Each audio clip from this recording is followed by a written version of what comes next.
this is our very first episode. Yay! Yes. First episode, we are talking about the I-70 killer. Okay. Have you ever heard of the I-70 killer, Michelle? Not really. It's not really a mainstream, I feel like, so I haven't really heard a lot about him or the case. Okay, but you've heard of I-70. Yes, I have. As most Missourians know, I-70 connects St. Louis and Kansas City. It's the fastest way between both places, right? Yes. Interstate I-70 runs from Maryland all the way to Utah, going across quite a few Midwest states. Personally, I've traveled it 1,000,000 times. Yes, so have I. I'm from St. Louis, so I tend to travel it for holidays, going to St. Louis and back. Then for Yes. in the early 90s, there was a killer on the loose Okay. on I-70. No. Yeah. He would shoot sales clerks along I-70s in their own stores. Yeah. Murdered 6 victims with a possible 3 more shootings. In the spring of 1992. When I was born. 1992. Okay, year, yeah. But April 8th, to be exact. Just a month so shy. Just a little short. Yes. Robin Fuldare was shot and killed at Payless Shoe Store in Indianapolis, Indiana. Then on April 11th, 2 more victims were shot at the same time. Oh. Yeah. At La Bride d'Elegance bridal store in Wichita, Kansas. The victims were Patricia Smith and Patricia Maggers. This is the only case where there was more than 1 victim at the same time. Okay, interesting. Police think it's because the killer thought there was only 1 at the store at the time. Okay. The women stayed after closing time to let a male customer pick up a cummerbund for a wedding. When they heard the bell go off, thinking it was the customer to come and pick up his order, it was actually the killer, and he shot them. Yeah. Okay. Minutes later, though, that customer came in and was face-to-face with the killer. Yeah. Ooh. Yeah. He survived, I assume. Yeah, he did survive. Okay. The customer said that the killer was actually in like a trance-like state. It was like he wasn't there. So he had glazed over eyes. Yeah, or glazed something. over. Right. It was just he described it as trance-like state. That's weird. The customer was able to leave without harm or injury to himself. That's good. Yeah. And he gave a composite sketch of what the killer looked like to the police. Well, that's good. Did they find him yet from that sketch or no? No. Oh. But we'll get into that. Okay. 3 murders in, the I-70 killer had an ideal victim, right? Okay. Young women who were petite brunette. So me. Yeah, there you go. The MO. Ideal MO. The living example. Exhibit A. However, on April 27th, Michael McCrown was killed in his mother's ceramic store in Terre Haute, Indiana. McCrown is the only known male victim. Police believe the killer targeted the store because of the name of the store. It was called Sylvia's Ceramics, making it sound like it's just one person who owns that store. They shouldn't assume that, though. They shouldn't. Men can work at Sylvia's store. Yeah, obviously. And McCrown also wore his hair very long and in a ponytail. He was shot. Sure. He was shot in the back of the head, and the killer most likely mistook him for a woman. I mean, he was just trying to grow out his hair, be himself, grunge age, that heavy rocker hair. I mean, he could be hippie, I don't know. But 90s. They still had hippies in the 90s, right? Yeah. He could have been like an older hippie. He was young, though. Oh, what do I know? I think he was in his 30s. So he was probably more of a grunge. Yeah, grunger. Okay, so the next date kind of varies. I've looked at different sources, and for some reason, it's either May 3rd or May 4th. Okay. It says both dates, and I'm just like, it's one or the other, but whatever. But it was Nancy Kitzmiller was killed beginning of May of 1992. Mm-hmm. She was shot at her store, Boot Village, in St. Charles, Missouri. Okay. I know where that is. That's not far from St. Louis and where I grew up. St. Charles, yeah. Yeah. It's like a suburb. Yeah, I'm telling the people. I'm aware of St. If you don't know this, St. Charles is a suburb around St. Louis. It is. Okay. The sixth and final confirmed killing happened on May 7th. Her name was Sarah Blessing. She was working in her gift shop in Raytown, Missouri, named Store of Many Colors. You work in Raytown, or you used to? And my office building is in Raytown, yeah.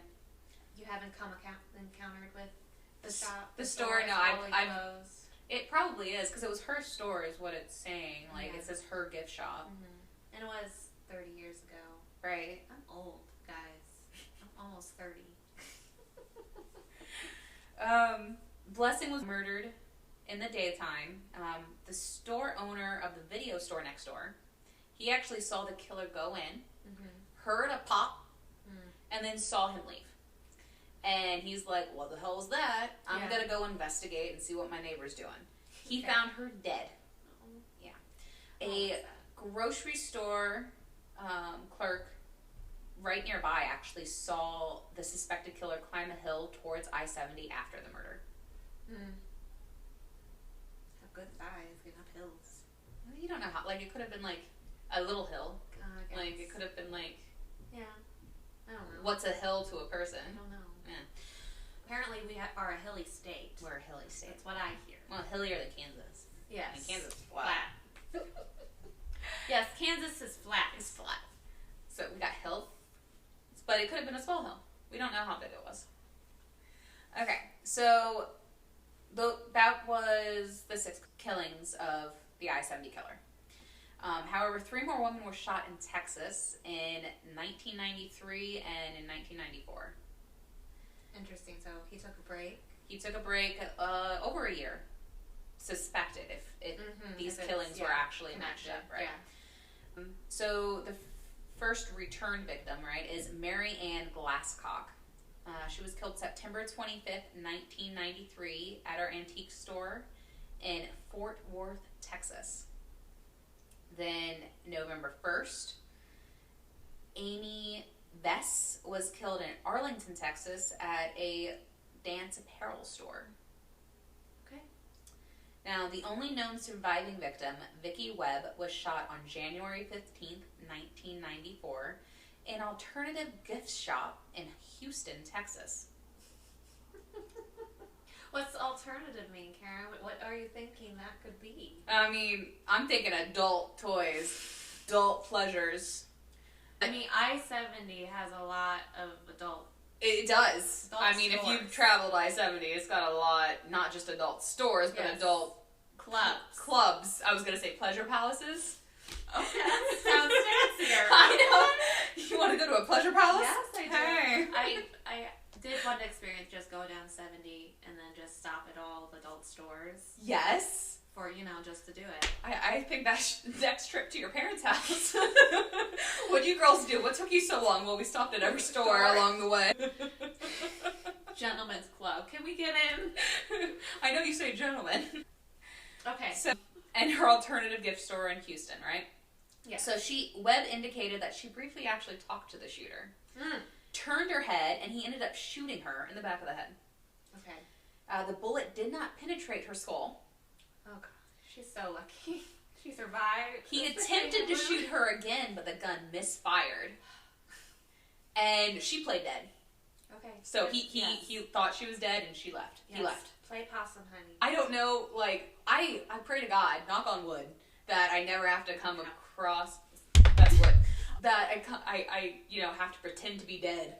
Yes. But, I don't know if I could do that, honestly. I mean, fight, flight, or play dead instant. Yeah. I don't know which one would come, I've never had to, personally. Yeah. I would be so anxious. Sometimes I play hide and seek, and I'm like, I have to go to the bathroom. You still play hide and seek? You don't ask me if I want to play? Hide and seek with myself. Or I said I used to play hide and seek. I know you said I'm still currently playing hide and seek. Did I? But yeah, I'm like, I can't, I'm too anxious. I have to go to the bathroom. So I just run. I got to poop.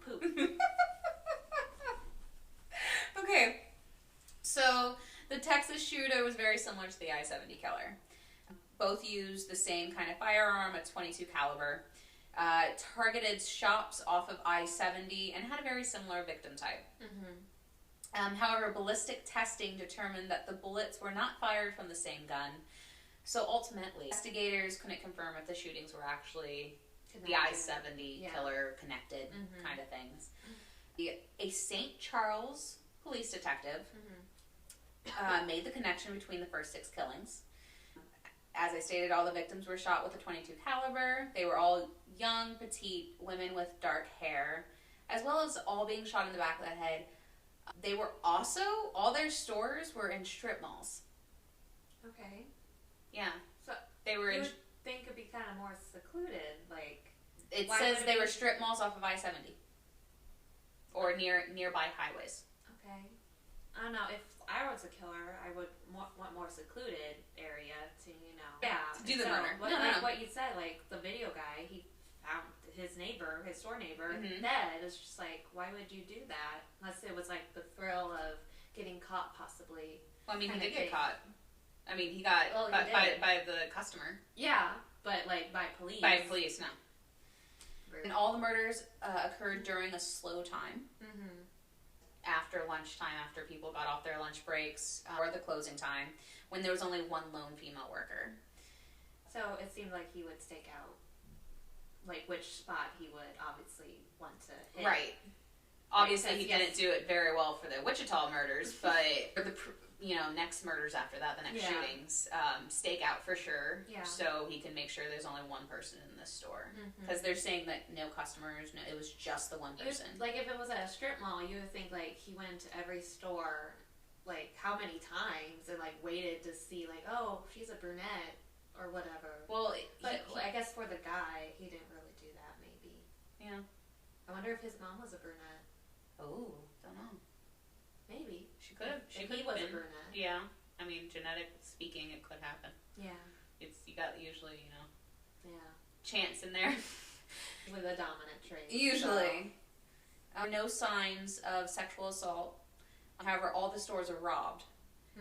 It's considered secondary to murder, though. So he definitely went into the store to murder the women. That was his intent. And the man. It was his intent. Okay. Witness descriptions were able to produce 2 composite sketches of the killer. It's described as being a white male between his 20s to 30s. Okay. That's usually the age range. Yeah. It seems like when they get angry. Is that around that age? I feel like that's when they actually start killing, and it becomes, Ted Bundy, he was, I think, maybe younger, but, that's when he got well-known, was his 20s, and when he was in his 20s. True. I feel like that's when, because you have more independence when you're 20s and 30s, and then you can do whatever you want, and now, you're not a teen in your mom or dad's house being looked after all the time. So I feel like that's all ages. That's when for the murder. Yeah, the murderer begins murdering in his 20s to 30s. Yeah, and that's usually the range. I can see that. Okay, so and he was projected to be 5'7" to 6 foot tall. I find that's a big gap. I'm 5'7", and I can definitely tell when someone is taller than me being 6 foot. So it's just kind of like that's like almost a whole head taller than me. So it's just kind of like, okay. He had a very thin frame with sandy blonde hair or reddish hair, with thin lips, a high forehead, and lazy eyelids. So he was possibly like drunk or high? Or like under the influence? Yeah, like drug user. Yeah. Eyelids. When you're like, droopy. Hey, droopy. He was tired. Eeyore-esque. Yes. Oh, Eeyore. Love Eeyore. .22 caliber firearm was the known weapon. It's unknown what type of pistol it was, though. Yeah. Any guesses, or whether they narrow down, or did you just set fire? So they did narrow it down to 2 possible ones, but then someone's like, this could also be that one, and I can't pronounce the name, so I'm not going to say them. I'm not a gun person. Me neither. The bullets were copper-clad lead bullets, or CCIs. And the casings of the cartridges showed rouge on it, which is a way that you clean guns. Mm-hmm. Obviously knew how to take care of his gun. Yeah, so what are we assuming, like, possibly police force or military? It's a possibility. Yeah. I mean, but we lived in the Midwest. No one in my family is on the police force. Yeah. I mean, my uncles have military background, but not my immediate family, so it's kind of like... Yeah. And we all know how to shoot guns. Yeah. So... I know nothing about guns. I just recently discovered my uncle owns a gun. Oh. I'm like, okay, I did not know this. I didn't even know you knew how to shoot a gun. It's like, you can shoot? I mean, both my grandpas, they were in World War II, so Same. obviously they knew how to do that. But otherwise, I don't think anyone in my family knows how to, maybe like BB guns, you know, but I have no knowledge of guns at all. I guess the only gun-related thing was the prop gun. In theater. Yes, yeah, I had to. You were in charge of the prop gun. And I had to protect the gun. I was very disappointed I wasn't able to use it. They're like, it's not your scene. I'm like, I had to load the gun. Yeah. I was terrified. Safety was on. I was terrified. So there were two possible suspects. However, both ends were dead. Right? Unfortunately. First one was Herb Buelmeister of Westfield, Indiana. He matched the description of the I-70 killer. However, he committed suicide because they found human remains in his property. Were they of women or? They were men. Oh, that's unfortunate. All of homosexual orientation. Okay. It is said that he was of a closeted homosexual. And then it was also linked that he would dump his victims' remains across different states off of I-70. Since his MO was men versus women, they didn't really investigate him anymore. I mean, people can change their MOs. They can. I understand why they would kind of axe him, though, because, I don't know, he doesn't seem like he would be angry at women. Yeah. It seems like he was angry at himself, and he was projecting it. Yeah. Onto other men. That were similar. Yeah. The next suspect is Donald Michael Prince. 3 names, Karen. Yeah. Karen Heather. Well, this wasn't even his real name. It was a fake name. He had about 20 different names. His real name was Donald Albin Bloom, and he's currently serving life without parole in prison right now for the murder of Catherine Elizabeth Pryor and a second unknown victim, as well as suspected murders of other people. They just can't link them. So for the unknown, they couldn't find out who she was? Yeah, so it was a female. Okay. They weren't able to identify her. Were able to... I don't know, I didn't look at that, but there was, they said unknown second victim. Or no, okay. I would ask more questions, but they couldn't find... They couldn't find it. Yeah. The only possible link that they said that they have to Bloom is that he owned a .22 semi-automatic pistol. That's nothing, really. I looked and tried to see if there was, like, connections or anything, if they did ballistic testing. It doesn't say that they did ballistic testing. It just said it was very similar cartridges to the Wichita Smith & Maggers. But it didn't match. It didn't match. By not... They shoot it, right? Yeah, I mean, that's how they do it. Yeah. They shoot it either in, like, the rubber stuff if they or had, in water. like... I don't know if they tested or, compared, like, the ones at the Wichita to the other ones he did and matched it. Yeah, that's how they linked it. They said it was for a .22 caliber. They identified any suspects. That's these two were suspected, but it didn't pan out. Yeah. These murders are considered a cold case. That's so frustrating. Yeah. Those poor families. Right? They don't have closure. No. I feel like I wouldn't have any closure if the killer is still out there. No. Be frustration and fear as well, and it's just like more thing. You could do it again because he wants to. He might have still done it. Yeah, if he's still alive, Yeah, if he's alive now, he's between his 40s to late 50s is what they projected it to be. Yeah, if he gets bored, you know, he may have that feeling to, like, you know, let's go kill again. Mm-hmm. I believe that's what BTK did. Mm-hmm. He took a break for how many years? Like 15 years. Had a family, and then, like, I'm in the mood. That itch is there, I'm gonna go kill. It's messed up. Yeah, it is. I don't like unsolved cases. Yeah. They're sad, but they're interesting. It's just, like I said, it's frustrating. Well, it's like, the thing that I don't like, which is why we're sharing this with you, is that you have this build up, like this crime is coming, and it's like building up, and there's evidence, and all these things that are piling up, and then it's unsolved. Yeah. Like, it's been 30 years since the very first killing. I'm so old, guys. 30 years. Well, almost. 29. It's been 29 years. Yeah, getting close. It's been 29 years since the first killing. Close. Yeah. And still, it's unsolved. Like, the families don't have closure. Police detectives, I don't even know if the original ones are still working on it. It didn't really say. Well, they have, you know, cold case. They have a cold case squad in most places, and, like, they probably have, you know, a joint task force if they're still investigating these. My theory is that I-70 is a well-known trucker route. I think it's a possibility it could have been a trucker.